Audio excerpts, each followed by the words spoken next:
absolute fucking nightmare of a game here. Crystal Palace, Liverpool. Crystal Palace 2, Liverpool 1. It was at Selhurst Park. Um, yeah, it was crazy. It was if I had to break it down, it would have to go. I'd have to do three parts. And I think firstly, you do have to give Crystal Palace some love here. Absolutely outplayed Liverpool. That first half was complete and utter domination, and then that second half, they did what they had to, and then they ended up getting the result. I think it was probably, if you had to say, well deserved. The only reason why Liverpool were in that game was because Allison was making saves that were unreal. I mean, he was playing out of his mind.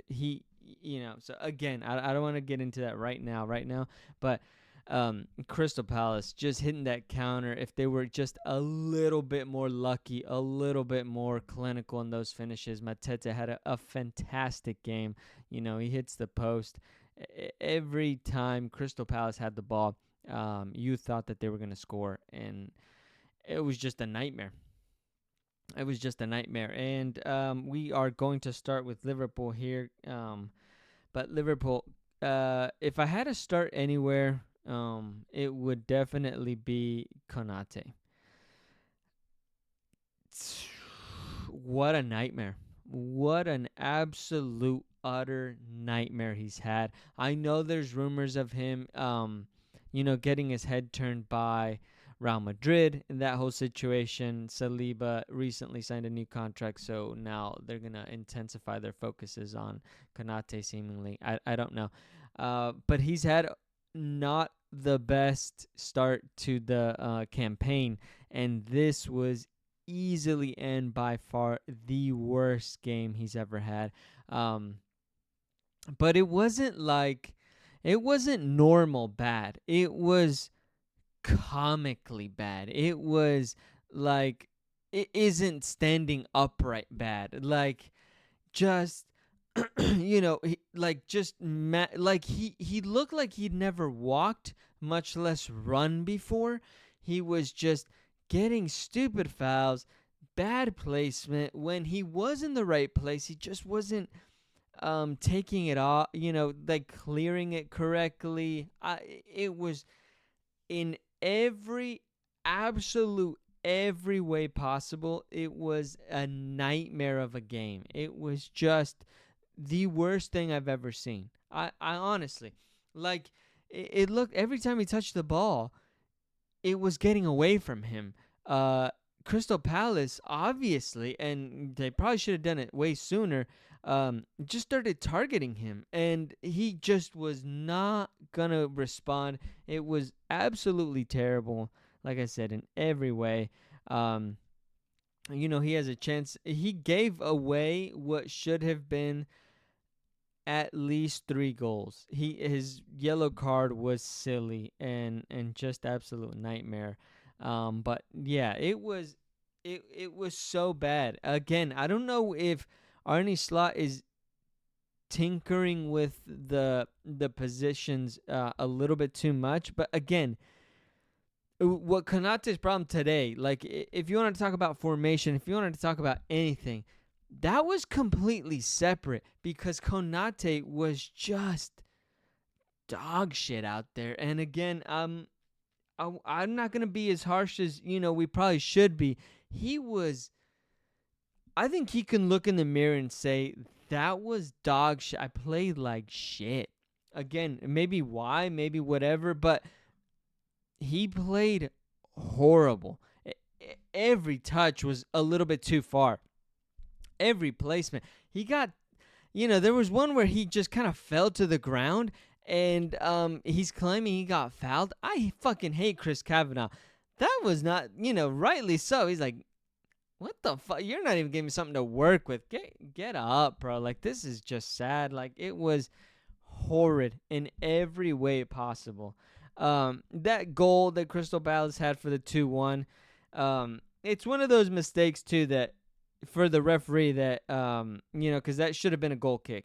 Okay, that's, but nobody talks about it, but it was a goal. So, people are going to bring that up. But even within that, there was a mistake by Kavanaugh, obviously. He signals for the corner, and then Gravenberch gets that all wrong. I don't, again, I blame it more on the ensemble, but for sure, Gravenberch, love the man. He's If he has a mistake, that's you can eat that. That's fine. That's fine. He just doesn't clear it right. It lands to Sar, who just smacks it to the back of the net. Um, okay, that's fine. I'll have that. But then, with all of the mistakes that Konate's doing, make an alter for Allison, because he had an absolute day of it, man. He pulled, he blocked, he did everything right. I mean, even the ones that were offsides, he was still there blocking one-on-ones, shots that, like, just no business blocking. Just ridiculous. He is a phenomenal goalie, and obviously he's only gonna do so much. But the inclusion of Chiesa, Curtis Jones, I think really helped. Gappo, it was weird because Liverpool did end up kind of waking up, if you will, that second half. But Crystal Palace with the lead, being very organized, it was always going to be really, really tough to break them down. That's why Arne Slot, at the beginning of the game, had a more offensive lineup, if you will. But then when you go down 1-0, you're in Crystal Palace. Now Crystal Palace has made it their game. That's what they want. They love it. They will sit back. They're well organized. They got a big man, literally fucking huge man up front that is gonna, be causing havoc. And so he did. But they're just so organized, and you're now playing their game. It was always gonna be tough. McAllister and Isak link up, almost have a goal there. Soboslai sets up Verts as well very nicely. Verts right in front of goal, for some reason decides, let me just make contact and put it right in the middle. Shockingly, it doesn't work, and so as the clock kind of keeps ticking, Liverpool keep getting more nervous. But honestly, like, the first half um, was a nightmare. It was an absolute nightmare. I don't know, honestly. The way it looked was, like these players have never played before. I know there was a lot of changes with the squad, obviously, and with the lineup having to be a little bit more offensive. But, all the turmoil, all the changes that have gone on in Liverpool, I think they definitely paid the price here. They just look so disjointed. Middle of the park was inexistent. There was nobody there. They were getting passed around, and even when Liverpool had the ball, they were not they were not connecting the simple passes. It was brutal, and there was no balls that were going to be like over the top or anything. Kirkes, Bradley, whoever it was, honestly, Gravenberch sometimes, McAllister for a good chunk of the game, obviously, as well. They just weren't making the simple passes either. So they weren't trying audacious passes, where you have all these dynamic forwards and Verts and Salah and Isak, where they're going to want to make these runs in behind. Nobody was passing them the ball or even trying to. And then the simple passes, they weren't making either. And so it really, really just looked like they've never played together. And I think a lot of the turmoil, a lot of the whatever you can say, they've been playing a decent chunk. There wasn't that much change. But again, Kirkes, I don't think is understanding his role. Connor Bradley, I don't think is quite there as far as the vision that we're used to from he whom shall not be named. Fuck him. I just, there's not that explosiveness. Frimpong, when he came on, he did bring on something fresh, and it was good to see, and he did have that dynamicism. Soboslai, he, God bless him, he was trying his best, but Gravenberch and McAllister, they just weren't clicking with the rest of the field, and so just so disjointed. And again, it was just heartbreaking to see. Like it didn't seem like it was a tactic thing, and maybe it was. Uh, Glasner did a great job of just being able to expand that press in such a manner that these Liverpool players weren't able to solve in any way. There were so many times where they just pushed him back all the way to the goalie, and even at goal, Allison, it just seemed like he had nobody to pass it to. And so it was a bit of, again, Liverpool were a bit on auto drive, lazy. I hate to make these kind of comments, but it's like they weren't running. I remember very specifically, very vividly, and this was in the second half, where Frimpong has a throw-in towards the Crystal Palace goal, and nobody makes him. Like, there's literally zero Liverpool players around him that he can even feign to throw it. That you can say he's not even moving because the Crystal Palace guy's just on him. Nothing. There wasn't even a Liverpool player. And so, is it an ego thing? Is it, these players, they're very expensive, obviously. But is it a sense of like, Salah, he's earned it, he doesn't get subbed, which is something that probably needs to get brought up, but he doesn't get subbed. Isak, he has that pressure of he's the most expensive signing, and then Wirtz has the pressure of everybody keeps saying, is this what 120 mil gets you? Oh, he's not performing. Oh, he's not this. Oh, he's not that. So there seems to be a case of you have all of these players and you brought in too many at once. And now, whereas one person can feel the pressure, like Darwin Núñez, right? He felt the pressure. He would force. He would do. He would that, and it just kind of went downhill from there. But you had enough because the other players felt secure. Now you have Isak, who I hope he's getting love, but who might see the headlines and might feel like he's not doing enough. Isak, who's just started, who doesn't feel like, who's got the price tag on him. You have Gakpo, who, when he comes on, he feels like I have to make it count because, there's a lot of expensive players that have come in, so I'm not secure. Salah, he's earned it, man. Is he, does he think he's on easy street? Now they just won it. Kieza's the only one out there that looks like he's fucking starving. And honestly, he deserves a start because of his performances. But again, that is what we're seeing right now with Liverpool. And Liverpool, again, have had just so much quality. They've had leadership in enough places, Salah up front and Virgil van Dijk, that back line, that they have been getting away with these games. But this is a completely different team that showed up from the team that played Arsenal, from, honestly, that's probably been their best performance that I've seen. But god damn, like this team, they're killing me, man. They're killing me. They don't keep a clean sheet. Obvious problem.